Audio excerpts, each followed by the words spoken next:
Welcome to the Ostomy and IBD Life Show. This is a place where we get to talk about all aspects of having an ostomy or Crohn's colitis, from the physical to the mental and emotional issues. I am your host, Elaine O'Rourke, and I myself have had my ileostomy now for 15 years due to Crohn's disease. So this week you have yours truly here. Most weeks I have different guests that come on, but I just recently traveled back to Ireland. I usually live in the States, but I am back home here in Ireland now for a few months. So this week's topic is travel tips with an ostomy or IBD, or even just in general, you might pick up some ideas. Before we get into this fun topic, my favorite thing that I just love doing is traveling. And this year, obviously, it's been restricted a lot. But I'll share with you how I found it traveling through airports and everything like that, because I just left actually a week ago today. So that's why there was no show last week, because I was just settling back here in Ireland. But if you're tuning in, it's always super helpful if you can give a like or subscribe on YouTube. You can follow me there on Elaine O'Rourke, Yoga, Ostomy, and IBD. If you're on Instagram, I am Elaine O'Rourke Yoga on Instagram. And on Facebook, if you're tuning in, it's helpful to tune in through my Ostomy and IBD Life page. I always broadcast through that page. And please tell your friends about it. If you know anyone with Crohn's or colitis or with an ostomy, then it would be awesome if you could share some information about what I do. I now have, I think this is our 12th episode tonight. So all of the previous episodes are all available up on YouTube, and there's been so many amazing guests that I've had on, and I know I've learned a boatload. I also work with people with ostomies and with IBD through my different programs and one-on-one. And if you go to my website, you can get a free download of my guide, 3 ways to eliminate fears around your ostomy. And if you have IBD, you can go to the IBD page and get your free download about hidden causes, 5 mistakes even well-informed people make with IBD. So I love to hear from you. If you are watching, put up your comments, and I always check back in on those. And as we go along in the show today or tonight, it's actually 10 p.m. in Ireland. It's usually 5 p.m. in the States when I'm broadcasting, but I managed to keep myself awake tonight. But if you have questions, then just post them up as well in the comments, and I'll be checking back in there. So let's get on to the subject of travel tips with an ostomy or IBD. I got my little day pack here, and this always comes, well, this is a brand new one that I got as a little present before I left. This always comes on the plane with me. I always keep all my supplies in here, but we'll get to that. First of all, I want to share with you what it was like traveling last week, because I was a little bit nervous about it, because I've been keeping myself to myself and being very careful about what I've been doing and keeping my distance from people. Because even though I don't have Crohn's disease anymore, I could be more susceptible. Maybe my immune system could be a little lower. I think I'm pretty good, but I've definitely been precautious throughout the year. And the fact that I was coming home here to be with my mom, I definitely was trying to keep myself as healthy and COVID-free as possible. So I found traveling quite easy because there was no one traveling. I left the States last Monday, and I thought that might be a kind of busy week with Thanksgiving. But thankfully, the airport was dead as a doornail. And on the flight, I flew Aer Lingus direct from Boston to Dublin. So it's a 6-hour flight. And the flight was also, thankfully, pretty quiet. There was probably 20 or 30 people on the flight max. So once I got to my seat, I sat down, and I did not actually move the entire flight, which is amazing with an ileostomy. I'm going to share kind of what I ate that day, or what I didn't eat that day might be more appropriate.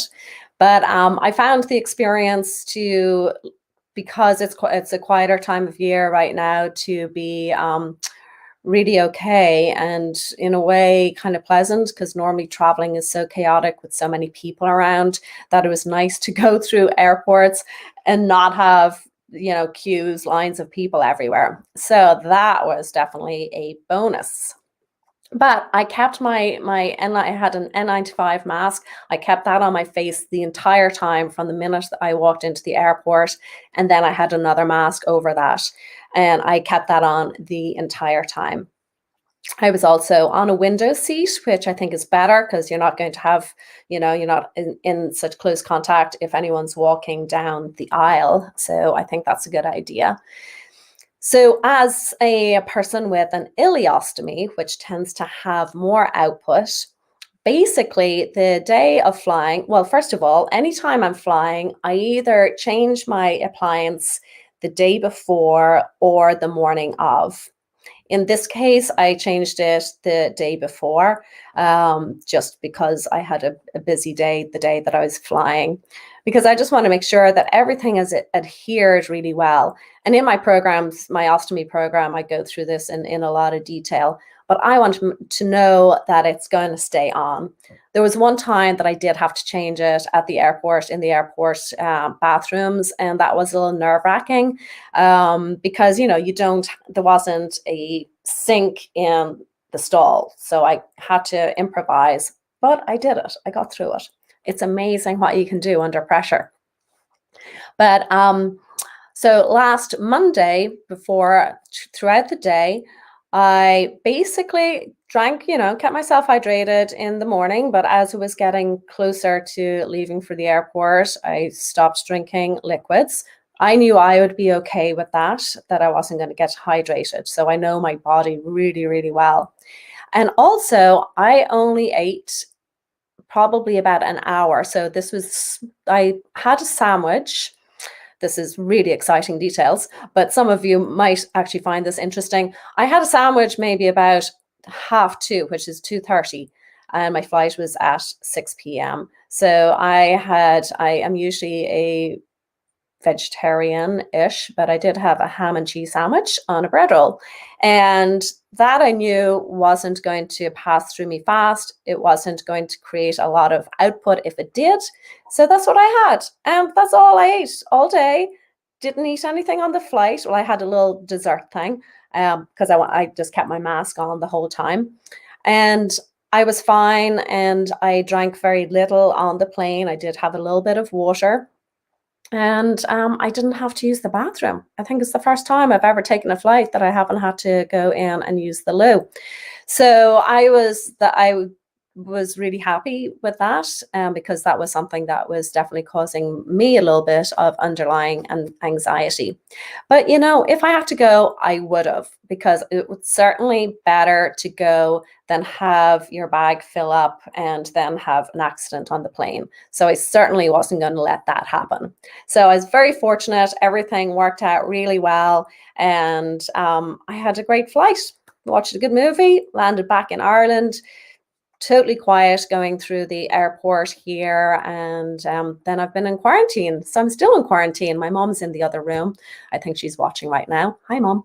And quarantine also has been amazing, because, and this is something, you know, I talk about a good lot with my clients, the fact of taking care of yourself and resting. And I tell you, I've been sleeping so much since I got home, and it's been so nice not doing anything, because my poor mom is making me dinner, doing the dishes, and she's basically at my beck and call, which is very nice. I normally have to take care of myself all the time. So this is a really, really nice break for myself. So other things about travel. All right. Let's get on with it. I've been traveling for years. I've just, you know, I have a bit of that wanderlust that's within myself. I moved to London when I was, 18. I moved to the States when I was 20. I spent a year in Australia when I was 26. I've traveled to so many different countries. with my ostomy, and before that when I had Crohn's disease. So when I had Crohn's disease, especially when I went off to Australia, that was for a year.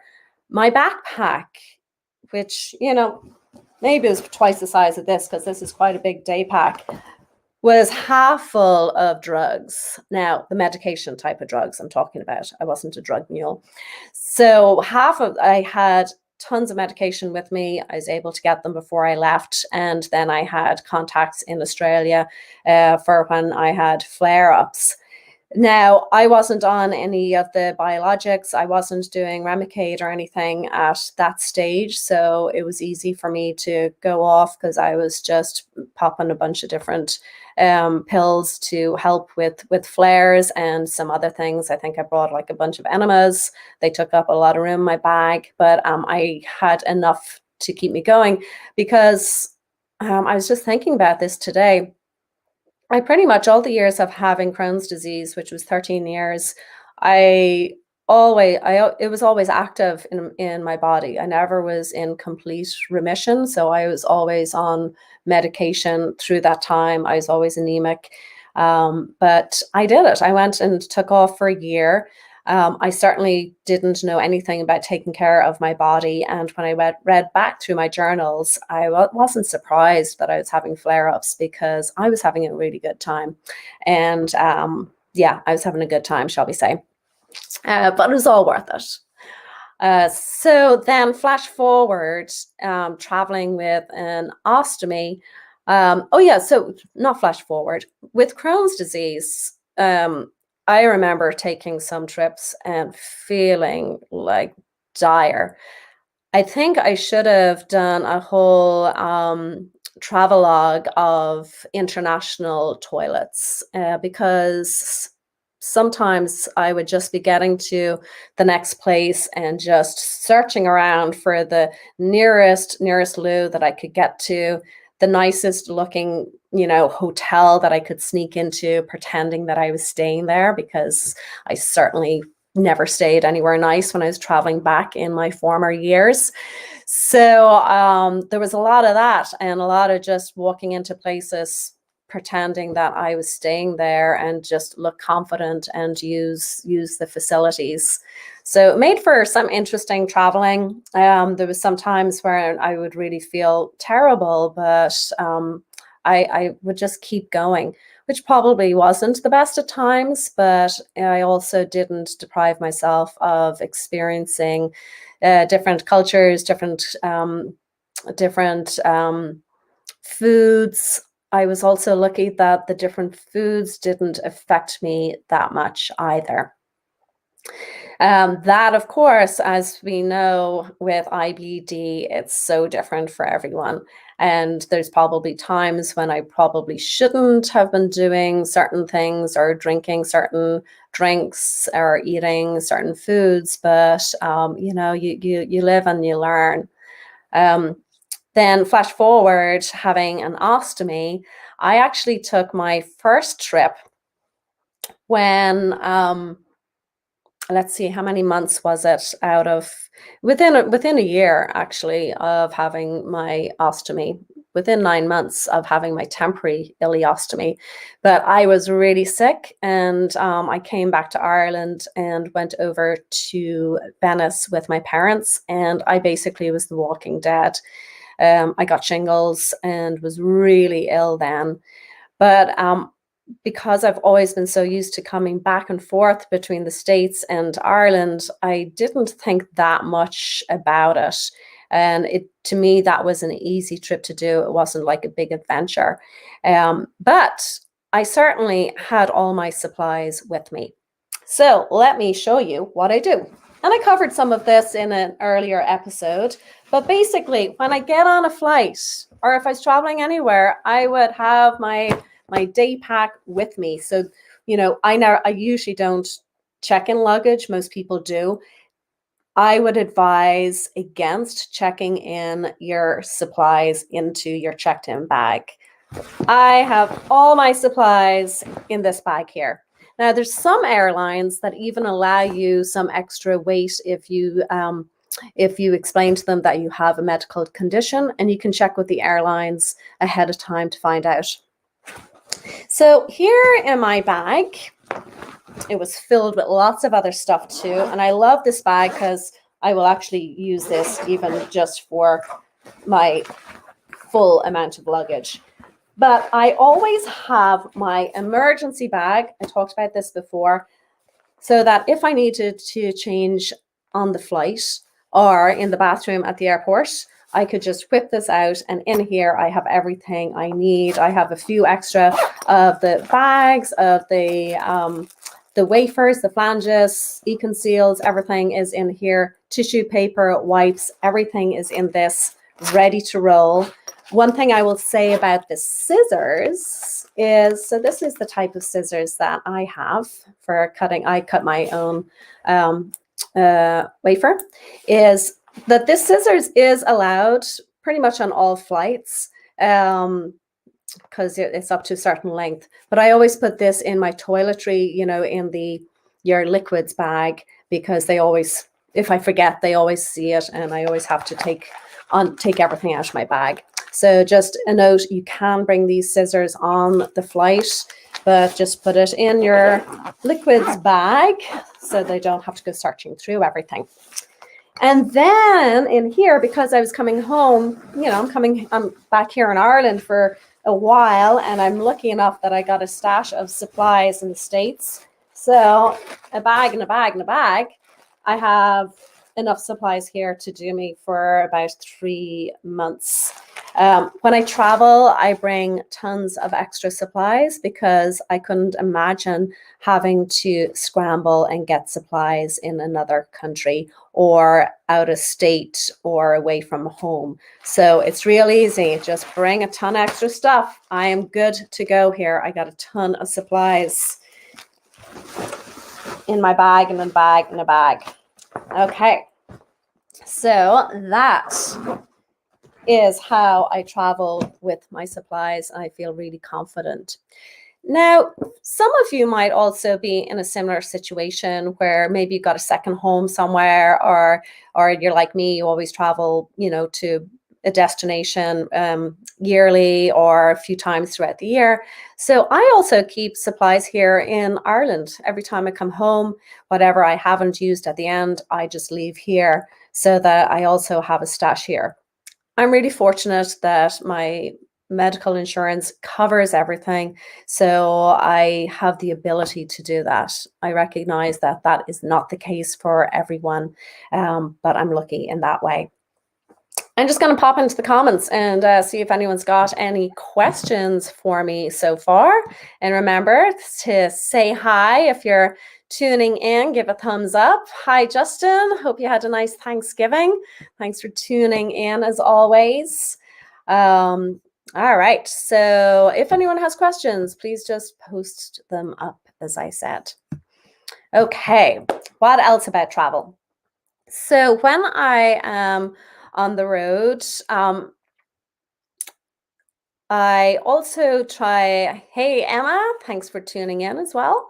When I am traveling, I will also, it's also a good idea to bring some of those hydration packs. We talked about them in another show. Also, there's many different types of them, whether they're the drip drops or I can't remember some of the other ones, in case you get dehydrated, or if you get a little bug. Because if you have an ostomy, especially an ileostomy, or you know, even with a urostomy, it could really affect you, and you have to keep yourself hydrated. So bring some sort of easy to mix up hydration packets, little sachets with you is a good thing. Being mindful of what you're eating when you are away, obviously.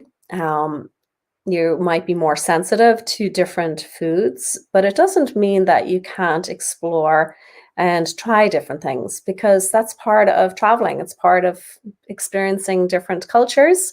But if you are sensitive to certain foods, then know that, you know, if you're not sure, then just eat a little bit of something.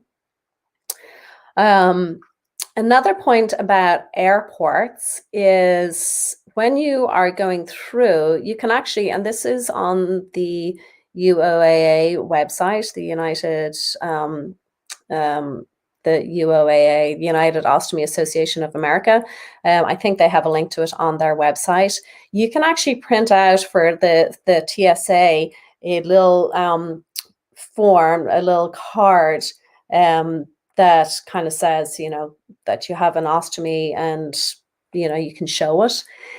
I've never had to do that. I don't feel like it's necessary personally, but if that makes you feel more confident about traveling, then you absolutely go ahead and do it. You have to do what makes you comfortable. When I've gone through security, I've never had any issues. I don't mind being patted down because I would much prefer security to be doing their job and patting people down and checking things rather than letting people go through. So that makes me feel more secure if they are doing their job. I know some people tell the security that they have an ostomy, and absolutely you can disclose that. I never have unless they've begun to search my bag and I tell them that I have medical supplies and that's the reason why I have a scissors. Sometimes I like to play devil's advocate just to see what they might find, or just to see, will they pull me aside, what they will say, because I don't have a problem with it. I've had my ostomy now for so many years and I've traveled through so many airports that it doesn't faze me at this stage whatsoever. Okay, so what else about traveling? Traveling is fun. And when I'm working with clients, like I really try to get people to, especially, if you've gone through surgeries and if you're feeling good, traveling in a flare-up is really no fun at all. But if you're feeling good, to get out there and to explore. I remember after I got my permanent ileostomy, I said to myself, God, I'll never be able to do any real adventure trips again. They'll all just be these boring trips. And I was really limiting myself. So the very first trip that I took with my permanent ileostomy was to the Bahamas. There is a yoga ashram down there that I went to, and I thought, well, that's a really safe place to go to. Even though I was meant to be sharing a room with some people, it ended up that I had the whole room to myself, which was great. The bathroom was a shared bathroom. I went with it. That's okay. I pretty much had it to myself. But funnily enough, on that trip, even though it was a yoga trip, it was all, they did all the food. It was all very strict, pretty much a vegan diet. But I realized on that vegan diet that my body did really well with very, very like good food, well prepared. There was no additives whatsoever. And my body, I realized my output was much better with that. And that's when I really realized that what you put in, the quality of your food is really important. So that was eye-opening for me. And this trip, which I thought was going to be just a very boring trip, just not boring, but it was a yoga trip. But I ended up having the most amazing experiences. I had these out there, very woo-woo type of experiences. It's where I actually started to heal up a part of my body that hadn't healed after surgery, and that's a story for another time. So I had very powerful experiences on that. It was one of the biggest adventures in my life in the most contained place. And then since then, I lead yoga retreats. I bring groups. I lead groups of people to all different destinations, usually over around Europe. And luckily, it's all good. I feel good doing them, and I know how to prepare and I know how to take care of myself. Even the years when I was traveling with Crohn's disease and in flare-ups, sometimes I would just have to, rest a little bit more. I remember one trip going over to Korea to see my uncle, rest in peace.